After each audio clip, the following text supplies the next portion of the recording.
제목을 같이 하십시다. 바울의 전도 여행. 환난당하고 박해받던 예루살렘과는 대조적으로 이 수리아 안디옥 교회는 이 최초로 선교사를 파송하는 자랑스러운 장면이 나오고 있습니다. 이방 교회의 중심 역할을 감당해 나가고 있던 이 수리아 안디옥 교회가 이제 금식 기도를 하고 성령의 음성을 듣고 그들이 바울과 바나바를 선교사로 선택을 하여 파송을 하게 됩니다. 이래서 결국 제1차 사도 바울의 전도 여행이 시작이 되어집니다.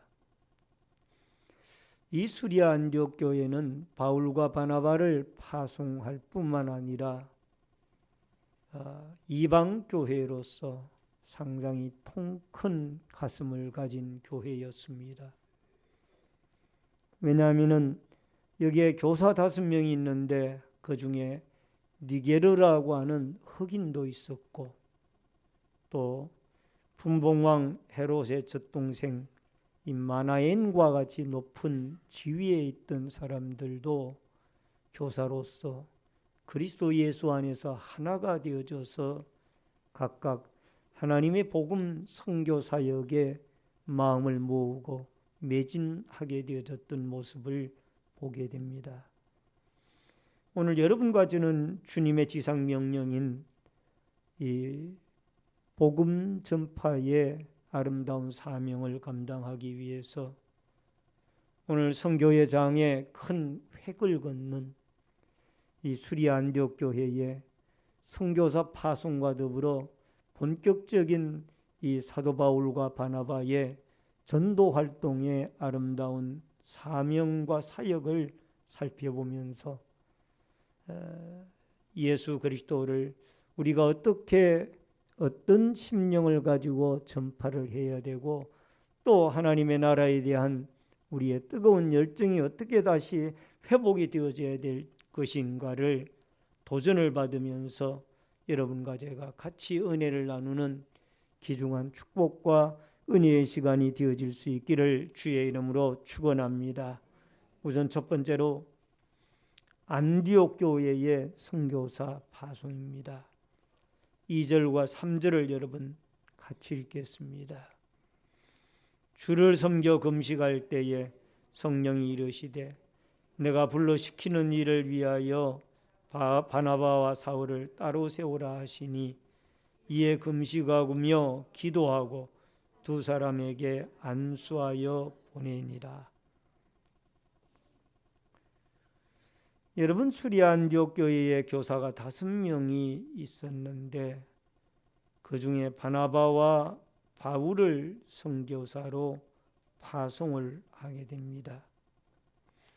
근데 이 바울과 바나바를 선교사로 파송하기 전에 이들에게는 중요한 한 과정이 있었습니다. 그게 무엇인가 하니 하나님 앞에 금식 기도하면서 주의 성령의 음성을 듣는 이 귀중한 시간을 그들이 가졌습니다. 여러분, 오늘 성경 본문에 보면은 2절에 그런 말씀이 나오지 않습니까?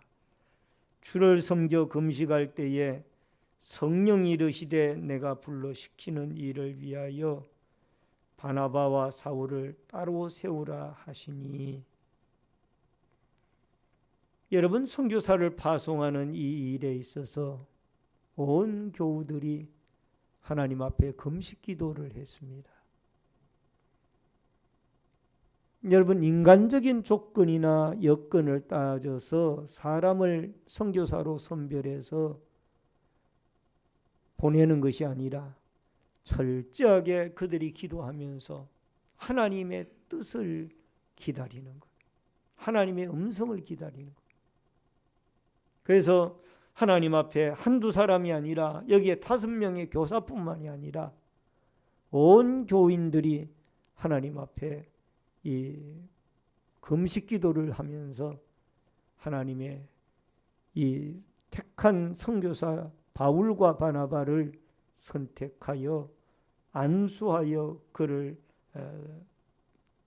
선교사로 파송을 하게 되어지는 모습을 보게 됩니다. 여러분, 이러한 모습은 인간적인 방법이나 뜻에 의해서 사람을 선교사로 내보내겠다는 것이 아니고, 그는 철저하게 이 수리 안디옥 교회는 하나님의 음성, 하나님의 뜻에 의해서 이 모든 복음 전파하는 일들을 움직이고 또 행동을 취해 나가겠다라는 의지를 여기에 표현하고 있습니다. 여러분, 예수님께서도 12명의 제자들을 선택할 때에 밤새도록 철학기도를 하셨습니다. 누가복음 6장 12절로 13절에 보면은 이때 예수께서 기도하시러 산으로 가사 밤이 새도록 기도하시고 밝음에 그 제자들을 부르사 그 중에서 12를 택하여 사도라 칭하셨으니, 따라하십니다. 밤새도록 기도하시고 밝음에. 여러분, 예수님이 십자가를 앞에 놓고 겟세마네 동산에서 철학기도를 하신 사건이 마태복음 26장에 나옵니다. 그리고 오늘 여기 누가복음 6장에는 12제자를 선택하기 위하여 그가 하나님 아버지의 뜻을 묻는 철학기도를 하고 있습니다. 밤새도록 기도를. 왜 주님이 12제자를 선택하는데 그냥 지나가다가 마음에 들면 야, 너 내 제자 해 이러면 되지, 하나님의 뜻을 묻는 기도를 밤새도록 철학기도까지 합니까? 여러분, 예수님은 하나님이시기 때문에 전지하신 분이라 이미 모든 것을 다 알고 계시는 분입니다. 사람의 속속들이를 다 보고 계시는 분이에요. 그럼에도 불구하고 그는 하나님 아버지에게 무릎을 꿇고 밤새도록 철학기도를 하시면서 하나님의 뜻을 구하는 그러한 모습을 보고 그 다음에 12제자를 선택을 하여 세우시더라고요. 여러분, 이것은 사람을 세우는 일이 너무너무 중요하고 귀중하기 때문입니다. 하나님의 복음을 위하여 일해 나갈 일꾼을 세우는 이 일이 너무너무 중요하고 귀중하기에 이 수리 안디옥 교회나 예수님께서는 제자들을 선택하기 전에 또 선교사를 파송하기 전에 하나님 앞에 금식 기도를 드리면서 하나님 아버지의 뜻을 구하는 이런 신실한 기도의 모습을 우리는 바라볼 수가 있습니다. 여러분, 우리는 하나님의 뜻보다는 사람의 이성적인 판단이나 세상의 풍조를 더 앞세우는 것이 우리의 모습입니다. 우리가 어떤 일을 결정할 때에 하나님 앞에 그 일을 위하여 몇 번이나 기도하고 얼마나 기도하고 결정을 하고 있습니까? 우리는 한 번쯤 내가 이 모든 문제들을 하나님 앞에 아버지의 뜻을 묻는 그러한 이 기도하는 그러한 어떤 기도 후에 결정을 하는 이 훈련이 여러분과 저에게 필요합니다. 따라하십시다. 성령의 음성을 듣고 일을 결정합시다. 여러분, 우리는 매일매일 수많은 일들을 우리의 개인 사생활에서부터 공동체나 아니면 국가나 중대한 일들을 기도하면서 결정을 해야 된다라는 겁니다. 오늘 사랑하는 성도님 여러분, 전도대가 전도를 하러 나갈 때에도 먼저 기도하는 이유가 여기 있습니다. 기도를 하지 아니하고 전도하러 나간다라는 것은 상상할 수 없는 일이지요. 내가 아무리 전도에 대한 많은 스킬이나 기술, 많은 어떤 재료들이 준비가 되어 있다 할지라도, 많은 테크닉들이 준비가 되어 있다 할지라도, 여러분, 하나님이 역사해야 그 택한 백성이 만나게 되어지고 마음의 문이 열리워지게 되어지고 전도의 열매가 맺히워지게 되어질 줄로 믿습니다.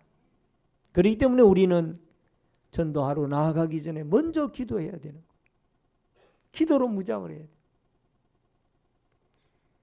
우리 주위에는 안 믿는 사람들이 너무나 많이 있고 또 우리의 가족 중에도 안 믿는 식솔들이 너무나 많이 있습니다. 우리는 이들에게 예수 그리스도를 전파해야 되고 또 수많은 일들을 결정하기 전에 먼저 하나님의 복음을 전해야 되는데 이 모든 일들을 위해서는 기도가 필요한 거예요. 기도 중에 성령의 음성을 들어야 돼요. 따라하십시다. 우리가 기도하여 성령의 음성을 듣자. 아멘. 왜 아무개는 예수 안 믿느냐고 그분을 자꾸 원망할 것이 아니라 내가 먼저 하나님 앞에 무릎을 꿇고 아버지의 뜻을 기다리면서 성령의 음성을 듣는 거예요. 이 훈련이 우리에게 필요하고 이것이 부족한 겁니다. 그리하여 매사를 우리는 하나님 앞에 엎드려 기도하며 주님의 깊은 음성을 듣고 성령의 음성을 따라 행동하고 성령의 음성을 따라 결정을 하고 성령의 음성을 듣고 그 성령의 인도함을 받아 우리의 모든 앞길에 전진해 나아가는 이 축복과 은혜의 역사가 여러분과 저에게 있어지기를 주의 이름으로 축원합니다. 두 번째로 예수 그리스도를 전파합니다. 사도행전 13장 23절을 같이 읽겠습니다. 사도행전 13장 23절 같이 읽겠습니다. 시작. 하나님이 약속하신 대로 이 사람의 후손에서 이스라엘을 위하여 구주를 세우셨으니 곧 예수라. 여러분 오늘 13장의 이 설교의 말씀을 제대로 이해하기 위해서는 이 13장 전체를 다 본문으로 읽어야 마땅한데 오늘 12절까지만 여러분에게 읽어드렸습니다. 여기에 23절에 보면은 이들이 전도하러 나아가게 되어지는데 제1차 전도 여행이죠.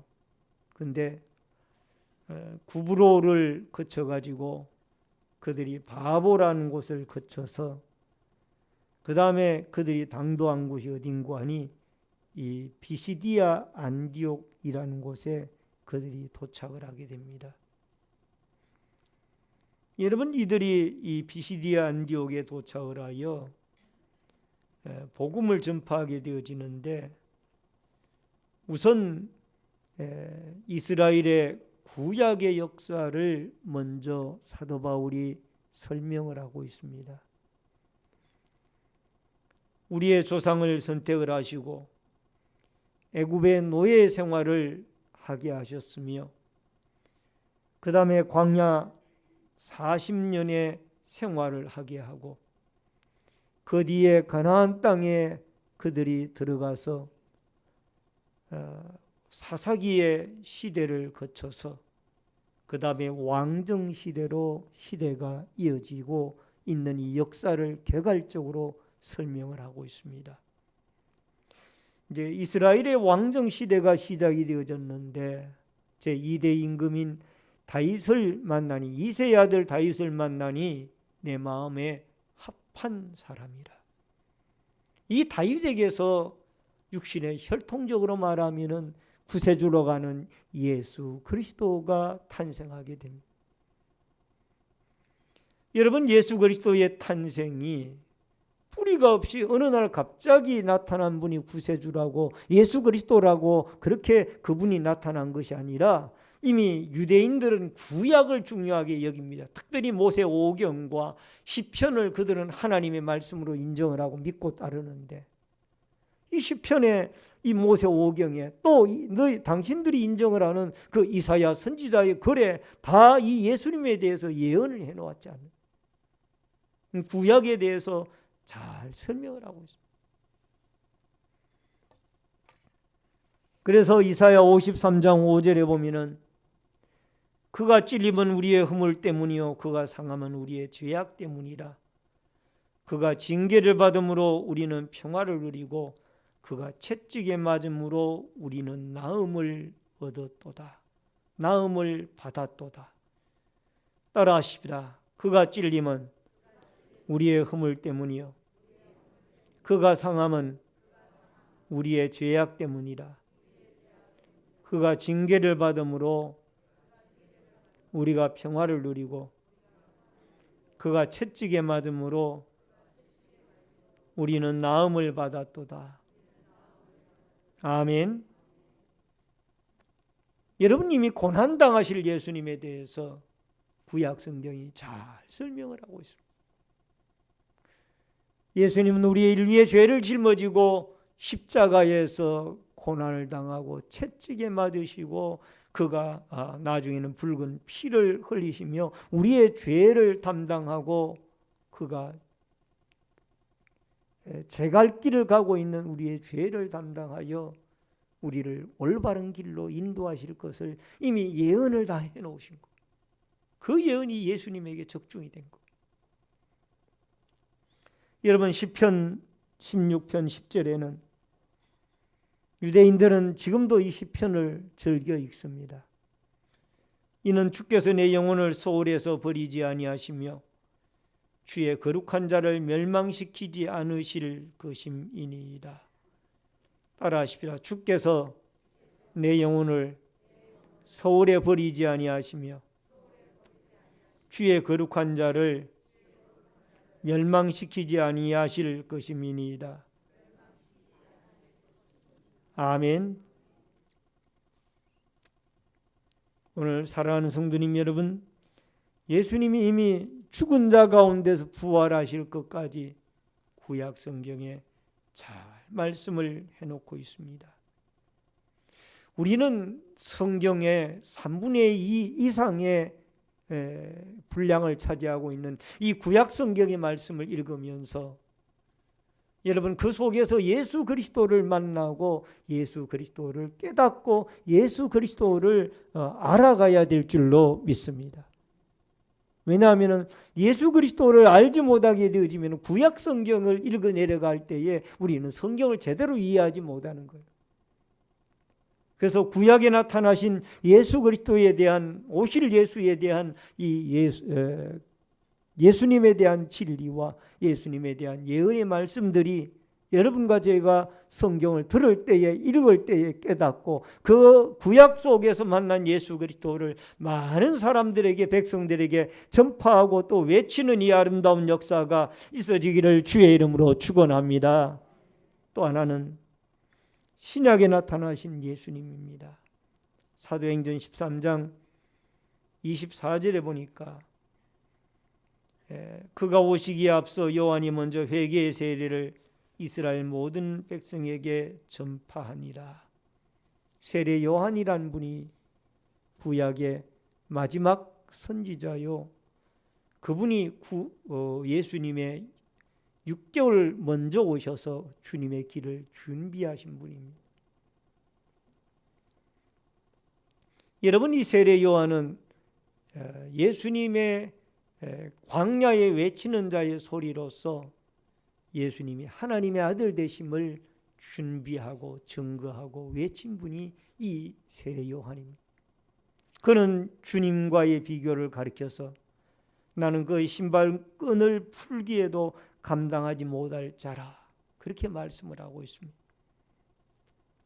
요한복음 1장 29절에는 이튿날 요한이 예수께서 자기에게 나오심을 보고 이르되 보라, 세상 죄를 지고 가는 하나님의 어린 양이로다.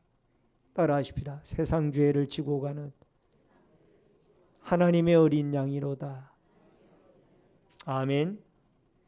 보라, 세상 죄를 지고 가는 하나님의 어린 양이로다 라는 이 말씀을 여러분과 제가 기억하고, 이 예수님이 우리의 죄 문제를 해결하기 위하여 고난을 받으시고 고통을 받으시고 신문을 받으시고 나중에는 십자가에 못 박혀 돌아가 죽으시고 죽은 자 가운데 3일 만에 살아나시고 이 모든 과정이 예수님이 여러분과 저의 죄 문제를 해결하고 우리의 영육을 살리기 위하여 하신 일들인 줄로 믿습니다.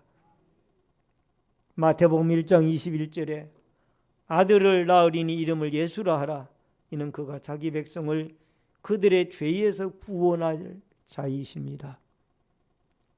따라하십시다. 예수님은 죄에서 우리를 구원하실 자입니다. 아멘. 유명한 신학자인 라인홀드 니브라는 분이 계십니다. 그분은 그의 책 도덕적인 인간과 비도덕적인 사회라는 책에서 여러분 한 집단이 회개가 일어나기가 얼마나 불가능하고 어려운 것인가를 그는 그 책에서 설명을 합니다. 한 집단이 새롭게 변화되어지는 것은 거의 불가능한 일이다. 여러분 사람 한 사람이 모이면은 그 모이는 곳에는 군중심리가 일어나게 되어 있고 그 군중심리는 자꾸 악으로 치닫게 되어진다라는 게 이게 라인홀드 니브의 신학자의 중요한 그 어떤 도덕적인 인간과 비도덕적인 사회라는 책에서 이야기를 하고 있습니다. 한 사람 한 사람은 다 개별적으로 괜찮은 사람들인데 그 사람들이 모이면은 군중심리가 발달해가지고 그 악의 쪽으로 사람들의 마음이 기울어진다라는 거예요. 그런데 이 공동체와 집단을 변화시키는 것이 있는데 분이 계신데 그분이 누구냐? 예수님이라는 거예요. 예수님은 이렇게 사람들이 모여서 자꾸 악으로 치닫고 있는 이 사회를 변화시키는 근본적인 역할을 할 수 있는 분이 누구냐? 예수 그리스도라는 거예요. 따라하십시다. 예수님은 공동체를 변화시키고 하나님의 집단체로 만들어 갑니다. 아멘. 사회는 자꾸 모이면 모일수록 그 군중심리가 악을 향하여 간다라는 거예요. 이게 라인홀드 니버의 이론입니다. 그러나 예수 그리스도를 만나게 되어지면은 그리스도는 이 공동체를 자꾸 하나님이 기뻐하고 하나님이 원하고 또 이 사회를 선한 쪽으로 이끌어가고 있는 것이 이 교회의 공동체요. 예수 그리스도가 중심이 되어진 공동체라.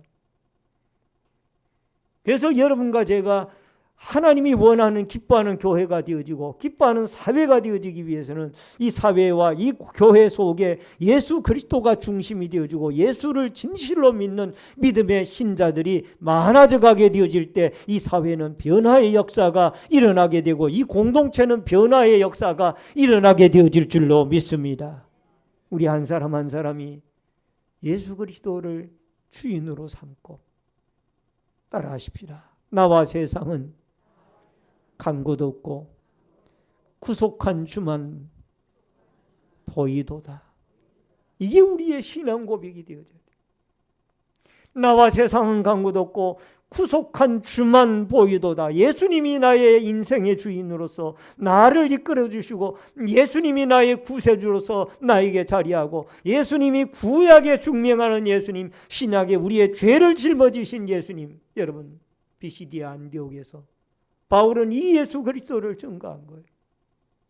이 비시디아 안디옥이라는 성읍의 도시가 변화되어지기 위해서는 예수 그리스도를 구세주로 영접을 하고 예수 그리스도를 믿어야 하나님의 역사가 일어나게 되어진다라는 거예요. 비시디아 안디옥뿐만이 아닙니다. 우리의 대한민국이나 또 서울시나 중랑구나 우리 신내동도 마찬가지예요. 신내제일교회도 마찬가지입니다. 여러분 사람이 중심이 되어질 때는 항상 냄새가 나게 돼 있고 잘못된 곳으로 갈 가능성이 많아요. 그래서 교회 머리는 그리스도예요. 예수 그리스도가 여러분과 저의 삶의 중심에 자리하고 이 예수 그리스도를 향하여 우리가 날마다 독대를 하고 그리스도의 뜻을 쫓고 그리스도를 닮아가고 그리스도의 제자가 되어지고 예수 그리스도를 증거하고 우리가 나아가 전도할 때에 교회 건물을 이야기하고 교회에 사람을 자랑하는 것도 중요하겠지만 가장 중요한 것은 예수 그리스도를 증거해요. 당신이 예수를 믿어야 구원을 얻습니다. 예수를 믿지 아니하면은 우리는 죄 가운데 멸망을 당합니다. 예수 그리스도는 구약에 증명을 한 분이고 신약에 우리의 죄짐을 짊어지고 십자가에 죽으시고 부활하시고 또 승천하셔서 여러분과 제가 그 예수를 믿을 때에 성령이 우리 마음속에 역사하여서 우리로 하여금 거듭난 예수의 사람으로 우리를 변화시켜 주십니다. 할렐루야.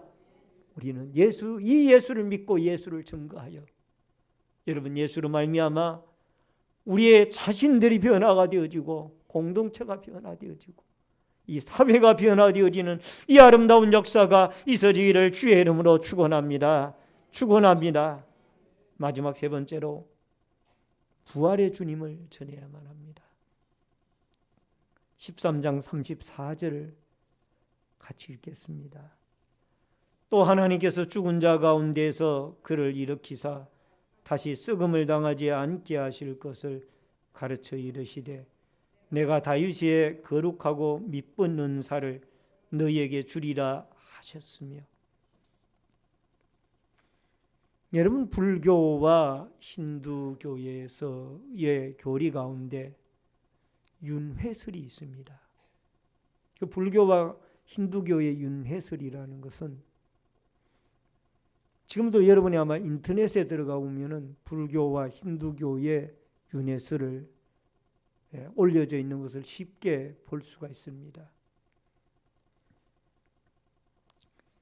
여기에 윤회설은 사람이 죽어서 동물이 아니면 날짐승으로 태어나서 살다가 다시 사람으로 태어난다라는 이런 이론입니다. 사람이 죽으면은 그 죽은 뒤에 그 사람이 날짐승이나 또는 짐승으로 태어나서 살다가 어느 날 사람으로 다시 바뀌어진다라는, 이게 불교나 힌두교에서 가지고 있는 윤회설이에요. 그래서 불교를 믿는 분이 언젠가 그러더라고요. 나는 죽어서 까마귀로 태어날 거야. 나는 죽어서 까치로 태어날 거야. 난 그 얘기가 무슨 얘기인가 했어요. 그랬더니 이 불교의 윤회설에는 사람이 죽어서 날짐승이나 짐승으로 태어나서 살다가 다시 사람으로 바뀌어진다는. 여러분 하나님의 형상으로 지음을 받은 고귀한 사람이 여러분 날짐승으로 태어나고 짐승으로 태어나가지고 되겠습니까? 사람의 고귀한 하나님의 형상인 우리 기독교에서는 예수 그리스도를 믿고 여러분과 제가 죽고 다시 태어나게 되어질 때 그것을 우리는 부활이라고 그러는데, 여러분 부활은 따라하십시다. 신령한 몸으로 다시 살리라. 아멘. 짐승이나 새로 태어나는 것이 아니라 우리는 지금보다 훨씬 더 아름다운 신령한 몸으로 태어나는데, 그 신령한 몸은 예수님이 가지고 있던 부활체 모습의 그 몸이 바로 우리가 가지고 앞으로 가지게 되어질 신령한 몸이에요. 시공간을 초월하고 음식을 드시기도 하고 다시는 죽음이 없고 늙음도 없고 새함도 없고 아픔도 없고 고통도 없고 눈물도 없고 그 신령한 몸을 여러분과 제가 가지게 돼요. 이게 부활의 교리예요. 여러분 이걸 믿습니까? 이러한 미래가 없다라면 여러분과 제가 오늘 예수를 왜 이렇게 고통스럽게 어렵게 고생을 해가면서 우리가 예수를 믿습니까? 미래가 있기 때문이에요. 사후의 세계에 우리는 짐승이나 날짐승으로 태어나는 것이 아니라 하나님의 거룩한 자녀의 하나님의 형상으로 우리가 신령한 몸으로 다시 살아서 영생복락을 누리 영원히 주님과 함께 살아가는 축복의 미래가 여러분과 저에게 믿음으로 준비되어질 수 있기를 주의 이름으로 축원합니다. 고린도전서 15장 52절에 나팔 소리가 나매 죽은 자들이 썩지 아니할 것으로 다시 살아나고 우리도 변화되리라. 따라하십시다. 우리도 변화되리라. 아멘. 신령한 몸으로 여러분과 제가 변화되어져서 다시 천국에서 영생복락을 누리는 이 아름다운 날들이 여러분과 저에게 있어지기를 주의 이름으로 축원합니다. 믿음 잘 지킬 수 있기를 바랍니다. 베드로전서 1장 3절에 우리 주 예수 그리스도의 아버지 하나님을 찬송하리로다. 그의 많으신 긍휼대로 예수 그리스도를 죽은 자 가운데서 부활하게 하심으로 말미암아 우리를 거듭나게 하사 산 소망이 있게 하시며, 따라하십시다. 산 소망이 있게 하시며. 아멘. 다 절망을 노래하는 시대 속에 살아가고 있습니다. 그러나 예수 그리스도는 우리의 소망입니다. 여러분, 그분 안에는 영생이 있고, 여러분 그분 안에는 기적이 있고, 그분 안에는 생명이 있고, 그분 안에는 평안이 있고, 그분 안에는 여러분 해결하지 못할 문제들도 해결해 나가는, 여러분 우리의 완악한 마음들도 회개시켜서 타락한 시대도 하나님 앞에 거룩한 사회로 정화시키는 이 아름다운 능력이 예수님에게는 있는 줄로 믿습니다. 예수님에게는 있는 거예요. 요한복음 20장 27절에 토마에게 이르시되 내 손가락을 이리 내밀어 내 손을 보고 내 손을 내밀어 내 옆구리에 넣어보라. 그리하여 믿음 없는 자가 되지 말고 믿는 자가 되라. 따라하십시다. 믿음 없는 자가 되지 말고 믿는 자가 되라. 아멘. 이 말은 무슨 말씀이냐? 부활의 주님을 만난 거예요. 의심 많은 토마가. 여러분, 부활의 주님을 만나기 전까지 이 토마는 도무지 예수님의 기적과 다시 죽은 자 가운데 살아난 기적의 사건, 구속의 사건을 믿지를 못하는 거예요. 근데 부활의 주님을 만난 이후에 토마는 변화되어졌습니다. 부활의 주님이 토마에게 너 의심이 많으니까 네 손가락을 이리 내밀어 내 창자국과 내 못자국을 만져보아라. 직접 만져보았어요. 창자국이 있고 못자국이 있는 거예요. 부활하신 주님이 직접적으로 눈으로 보고 면대면하고 대화하고 그 만져보고 한 이 토마는 이제 인도 지역에 와서 이 아시아 지역인 인도 지역에 와서 복음을 전하다가 그는 순교를 당해 순교의 제물이 되어져서 아마 천국에 가면 우리가 토마를 또 만날 수가 있을 것 같아요. 따라하십시다. 부활의 주님을 만난 자는 신앙에 흔들림이 없습니다. 아멘. 오늘 여기 이 피시디아 안디옥에서 사도 바울은 복음을 전하면서 부활의 주님을 그는 자신 있게 증거하고 있습니다. 예수님은 썩은 자 가운데 그냥 묻혀 있지 아니하고 다시 살아나서 산 자의 하나님이 되어져서 그는 부활의 주님으로서 다시 재림하실 심판주로 그가 분명히 오실 것이라는 것을 수많은 그 피시디아 안디옥의 사람들에게 증거하고 있는 거예요. 여러분, 이 사실을 믿으시기를 바랍니다. 우리도 이 부활의 주님을 증거할 수 있기를 바랍니다. 부활의 주님을 만난 자로서 변화되게 이 세상을 이기고 극복하며 승리하며 살아갈 수 있기를 주의 이름으로 축원합니다. 말씀을 드립니다. 예수님의 지상명령은 사도 바울을 통해서 이방나라 곳곳에 전파되어지게 됩니다. 수리 안디옥 교회는 기도하여 성령의 음성을 듣고 바울과 바나바를 선교사로 파송하게 되어져서 드디어 그 유명한 제1차 전도 여행이 시작이 되어집니다. 그는 피시디아 안디옥에서 이 구약이 증거하는 예수님, 신약이 증거하는 예수님, 부활의 주님을 자신 있게 증거하고 우리를 위하여 십자가의 고난을 당하시고 여러분 붉은 피를 흘려주시며 우리의 죄를 속하여 그를 믿는 자에게 여러분 구원과 영생과 천국의 신령한 몸으로 다시 살아나는 내세를 주신 하나님, 이 하나님에게 여러분 어두운 시대에 산 소망을 가지고 여러분과 제가 희망을 노래하며 이 예수 그리스도와 더불어 변화되어진 사회, 변화되어진 공동체, 변화되어진 삶을 새롭게 살아가는 이 아름다운 축복과 은혜의 역사가 여러분과 저에게 있어지기를 주의 이름으로 축원합니다. 축원합니다. 다 같이